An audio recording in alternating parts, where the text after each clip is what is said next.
Welcome to the Amplifying Leadership Podcast. I am your host, Tara Lehman, a partner, coach, and consultant at Twin Life Coaching and Business Services, of which Amplifying Leadership is a division. This podcast is a place dedicated to amplifying your leadership through our great guest stories, information, advice, and more. To learn more about our leadership division, please visit us anytime at amplifyingleadership.ca. Today, I am welcoming Dr. Ravi Iyer, a speaker, author, and coach. Welcome to Amplifying Leadership. Thank you, Tara. Welcome. I'm glad to be here. Excellent. So before we get started, I'd like our audience to know a little bit about you, a little bit more about your leadership story. What would you like to share today? So my leadership story is like I'm what I call an unintentional leader. Like Okay. my leadership story evolved from the pursuit of a question that I took me into biology. As a child, I was curious, and my entire life has been the pursuit of just two questions. Okay. How does life work? How do frogs, fishes, birds, animals, people work? And how do you make life work when it doesn't work? That's it. Just Oh, I these two like that questions. question. Yeah. So, so initially the focus was in the field of biology that took me from there to the field of medicine. And when I was pursuing that, uh, became a physician, I wasn't happy with all the answers. I had still uh, answers that wasn't getting readily. So I left that and left the stethoscope and picked up the microscope and went into basic research and spent about a decade there. And then from after that, I decided to come full circle back to the bedside, uh, bringing with me all the collective information that I had. Um, and you know still focused on my work as a physician in the field of healthcare and in the healing of human problems. But as I went on in that, I rose up and became a hospital department chairman. And then the question moved from how do you make life work to how do you make the department work? And what makes the department work and how do you make it work when it doesn't work? Right. Yeah, so that started the leadership and I was always, you know, in addition to biology, I was always interested in the way people learn and the decisions people make and why they Mm-hmm. make the decisions they make, how they perceive the world around them, what drives them, what filters do they come into every situation, what filters do they bring with which that influences how the world appears to them. Right. And I started discovering that everyone is seldom perceiving reality the way reality actually is. They are perceiving their interpretation of reality. Yes. And because of that, they experience life differently based on that. And whether it is a patient who's struggling with a diagnosis or a disease, or a CEO who's struggling with a peculiar business problem, it is always a function of how they perceive it and the predetermined conversations that are already existent in their head. Yes, for Uh, sure. one of the people I actually acquired some training from speaks it as they're already always listening in your head. I You know, call it the predictive brain, the one that makes assumptions too. yeah. So, but I found that the need to predict your future is something as fundamental for all creatures. A hmm tiger that cannot predict where the deer is going to appear is going to go hungry. A Yes. deer that cannot predict where the tiger is going to appear is going to get eaten. So the need to predict in the face of the essential unpredictability of life is a hmm is a universal trait. And because of that, we all creatures have, for their level of existence, they are equipped with a certain prediction machine, a meaning making machine to which they acquire. And that meaning making machine is coupled with the facility of memory of past experiences, which they use as a repertoire to quickly make, assess, and make a decision without having to go through the entire process of figuring things out. Mm-hmm. Yeah.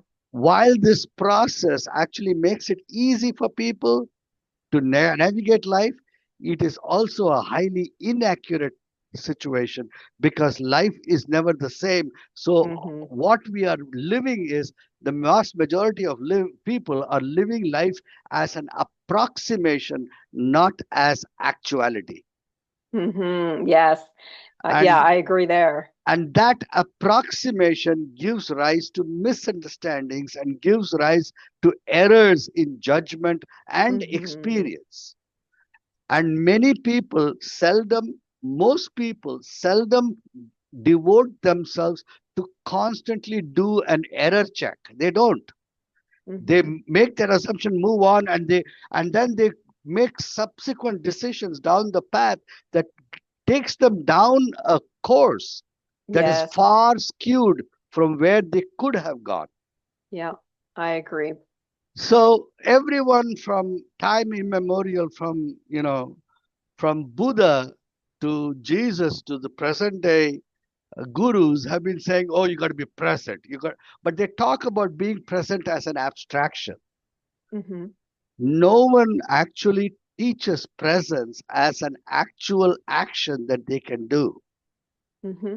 And during the pandemic, I found the pandemic to me was a huge experiment, a global experiment, where the entire world was stripped of the illusion of predictability and thrust into the immediacy of the unpredictability of life. Absolutely. Yeah. And not only that, they were thrust into that and forced to confront it, where they had no ability to talk about being present as an abstraction. And when Mm-hmm. they and talk of being present with the ever present prospect of every breath being a death sentence, that became a terrifying prospect for the whole world. Mm-hmm. And we in the clinic were extremely successful at managing the the fears of not only the people who came to us, but the fears of a community of 100,000, and guided them through the pandemic. Because we Mm-hmm. had already put in place a system, a way of a linguistic way of dealing with reality that allowed us to not only conduct ourselves present without getting caught in the narrative, Mm-hmm. but we could actually teach it to the people that we talk to, Yeah. as an immediate. So after the pandemic, I felt, you know what, I really need to take this lesson. I've been doing this for 42 years on one. I needed to take it to one to many. So I started Mm-hmm. writing a book. Wrote the book about our course through the pandemic called The Reaper's Dance. Okay. And then from there, I said, when I wrote writing the book was easy. I wrote it in 60 days. But after that, I realized that that is the easy part. You have to now market the book. So I had to go get on podcasts and talk about it. About Mm-hmm. 60, 70 podcasts later, I said, you know what, it's time for me to do a TED talk. I did a TED talk, and that became viral, and it became the most visible TED talk of 2024. Uh, Amazing. yeah, it was the number one watch with over right now, as of this morning, it is over 4.375 or 76 million views. Excellent. Congratulations on Yeah. that. So that then took me on to, I started getting, I started coaching people as to how to and I coined a completely new word called neuro alignment and Mm-hmm. cognitive alignment, because I found that a lot of people were using DEI methods, which is more accommodation and things like that. And I said, I'm not interested in accommodating, because everyone has a different cognitive mix, and Mm-hmm. I need I need alignment rather than accommodation. When you align different people of diverse personalities and diverse um, uh, cultural or historical ethnic backgrounds as well as cognitive backgrounds, and you align them, I don't care how a person loves, dresses, or looks like. All Mhm. I care is that everyone in my team work together. Yes, So we want alignment, collaboration. yeah, all I want Yeah. is alignment. I don't care what you do. Your alignment with the mission of my company or my enterprise is what I want. And so we coined a whole framework for that. Hmm. And that became a workshop, a cognitive alignment workshop. And the strong courses, I call it, it's called Strategies of Neuro-Aligned Groups, and it's the Hmm. strong course. And that's what that brings me to you and today. Yeah. And so, I love that you talk about perceptions because we all do perceive the world differently. We take in so much information every second. We can't possibly be 100% seeing or hearing the same thing all the time. So I want to talk a little bit about, you know, you talk about 2020 and the changes in the world. I want to talk a little bit about VUCA, the volatile, uncertain, complex, and ambiguous world. We have heard about this forever, and we still are feeling it. A lot of people still use the term. We're looking at the uncertainty piece today, but it's still there. Why Yeah, do you think it's still with us? it never left. I think it should Yeah, have been created well before it was, right? Because change no, is no. inevitable. So VUCA is an acronym Hmm. for the fact that life is not concerned about your fate. Hmm.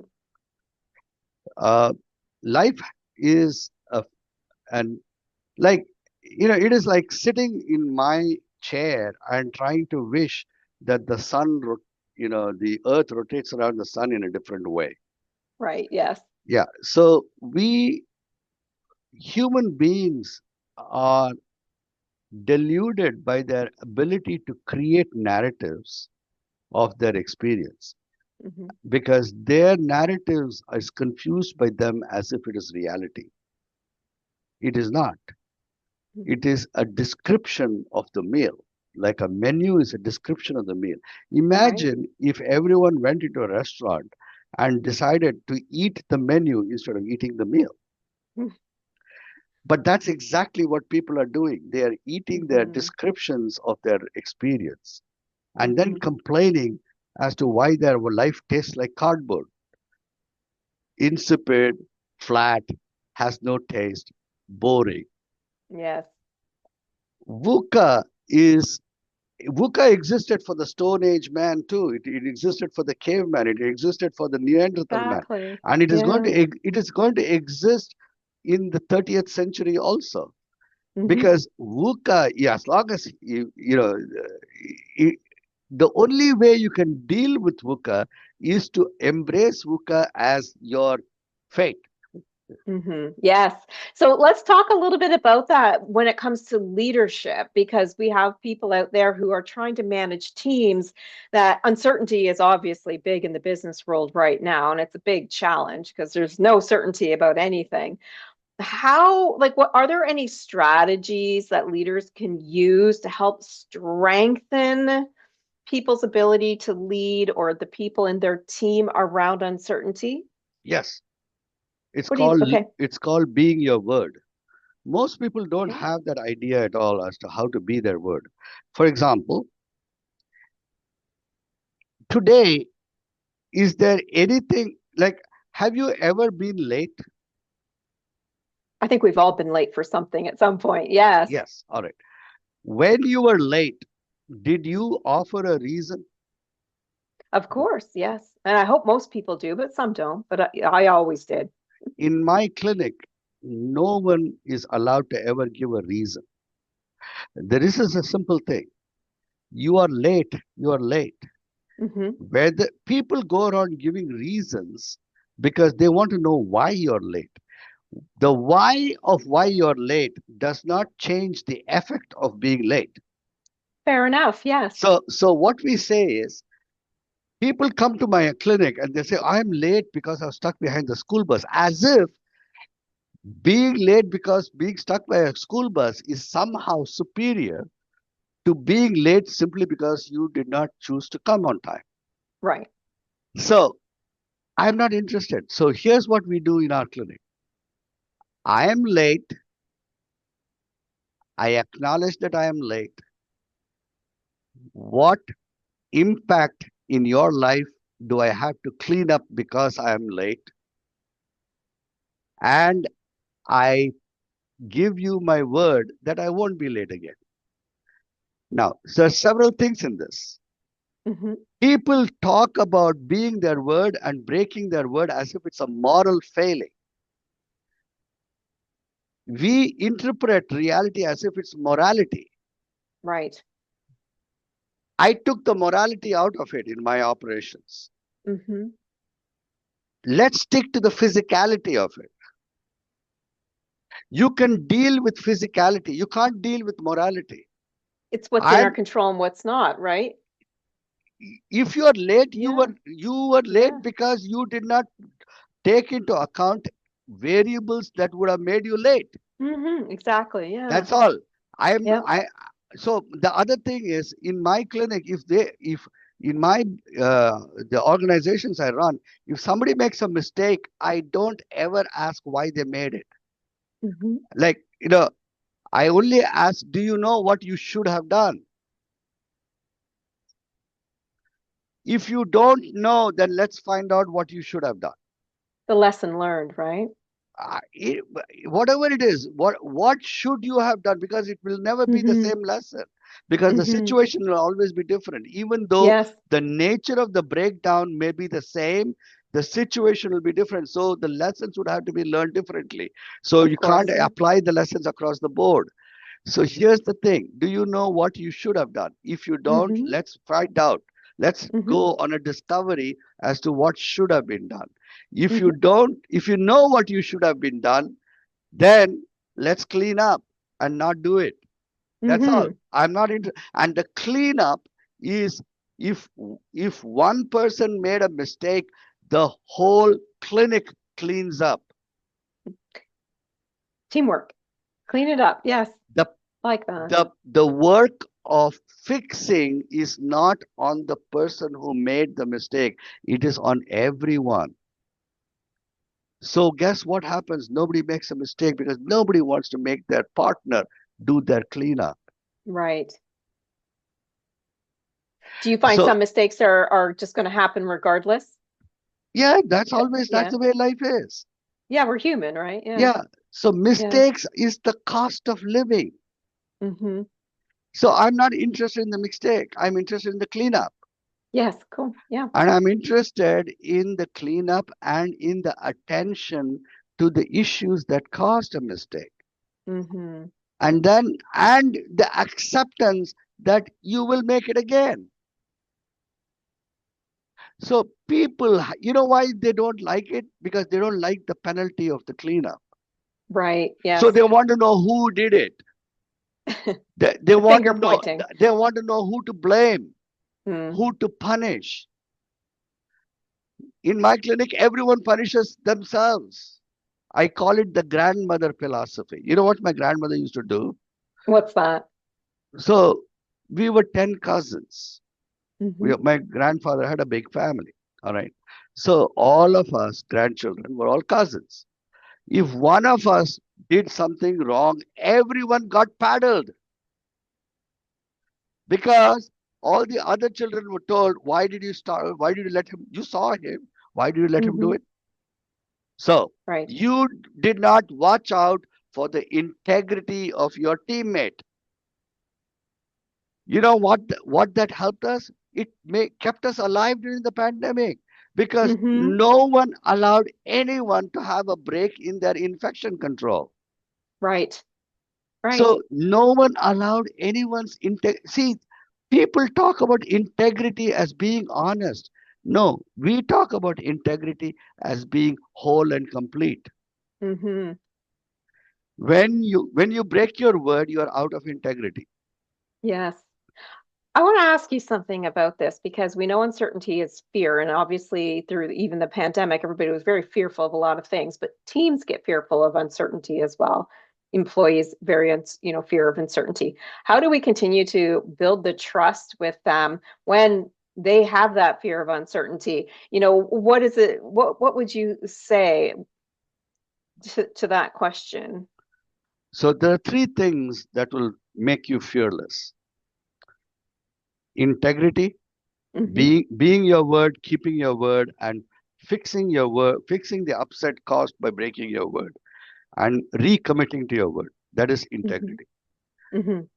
Authenticity is when you behave consistent with your word and people see you as behaving consistent with your word, and fixing Hmm. your word when you break it, and cleaning up the upset when you broke it, and then recommitting to your word. So that keeps you authentic. Hmm. Commitment to a goal higher than yourself allows you to ensure that your team works. Hmm. So we had something called the three musketeer policy: all for one, one for all. Okay. Yeah. Hmm. So during the pandemic, our team were interested in the entire life of everyone. So in my clinic or in my hospital, we never say, leave your baggage at the door and come in. No, bring your baggage, I'll carry it for you. So if your child is sick, I cannot expect you to work 100% for me. Hmm. So I will go out and make sure that your child's life is taken care of in some way. Organizations don't do that. They don't Hmm. stand for that. You want a high performance organization, you got to be responsible for the whole life of every one of your employees, in and out. Because guess what? When they are working, it is not that as if your job is a part of their life. Their entire life has to work. Hmm. For them to be whole and complete requires all of it to work. And we make sure that all of our employees' life works all the time. Hmm. Now, you build an organization like that, you tell me if you won't be a champion. Yes. I mean, if we think about it, we work at these organizations 8 hours plus a day.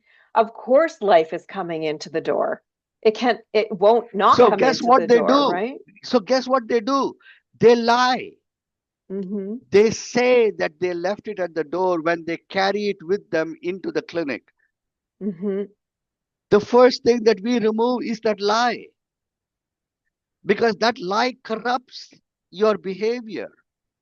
For It sure. corrupts your presence. You cannot be present if you lie. Yes, agreed. So when you go around saying I'm honest, no, you're not. You lied. Hmm.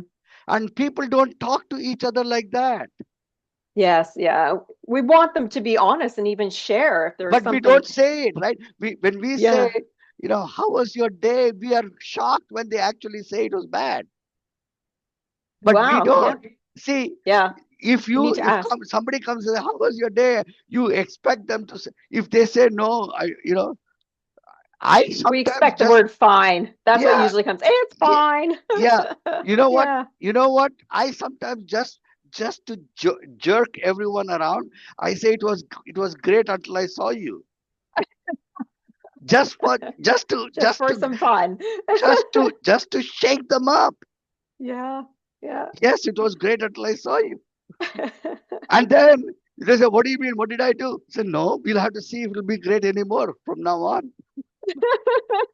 You got to have a little bit of fun with all See, this it is stuff. true. It is the truth. You see, here, what I just did, you should you should get the lesson out of it. When I said it was great until I saw you, what you heard was, you made my life bad.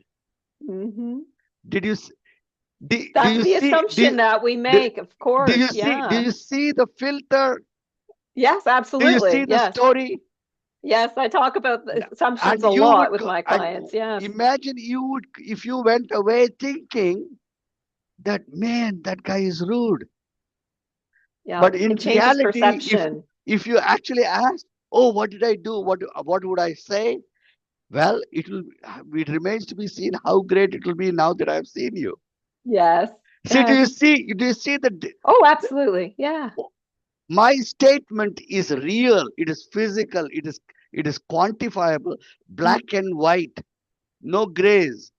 Mm-hmm. Your assumption to my statement was all full of grays. Now, Yes. if you live life like that, imagine the clarity in your life. Mm-hmm. Yeah.